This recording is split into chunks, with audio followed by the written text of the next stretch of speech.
آج دیکھ لیں ہر طرف معاشرے میں فساد ہے. فساد کس وجہ سے ہے؟ فساد ہمارے اعمال کی وجہ سے ہے. اعمال ہم ایسے کر رہے ہیں کہ ہم اللہ کی رحمت سے دور ہوتے چلے جا رہے ہیں. میرے محترم دوستو، اپنی جان کے دشمن مت بنو، اپنی جان کے خیر خواہ بنو.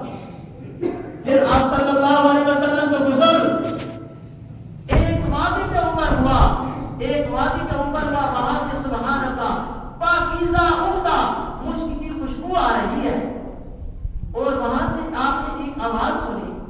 آپ علیہ السلام نے پوچھا جبریل یہ کیا ہے؟ تو جبریل علیہ السلام نے بارگاہ نبوت کے اندر عرض کیا یا رسول اللہ یہ جنت کی آواز ہے. اور جنت کیا کہہ رہی ہے؟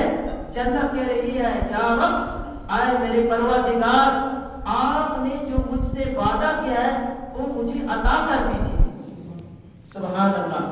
میرے سندس، میری ریشم اور میرے سونے چاندی کے برتن، موتی، مونگے اور اسی طرح کے مشروبات، شہد، دودھ، ان کی نہریں اور مختلف قسم کی شرابیں یہ کافی ہو چکی ہے.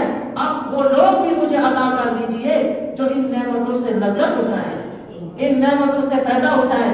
اللہ تعالیٰ کی جانب سے ارشاد ہوتا ہے اے جنت، اے جنت، میں نے ہر مومن مرد کو، غور سے سننا، اے جنت ہر مومن مرد کو، ہر مومن عورت کو تیرا اس کا حقدار بنا دیا ہے.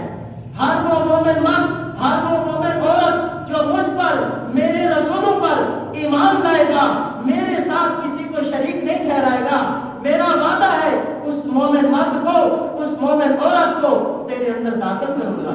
سبحان اللہ. اور اللہ کی جانب سے اعلان ہوتا ہے اے میرے بندے مجھ سے مانگو، تمہاری آرزو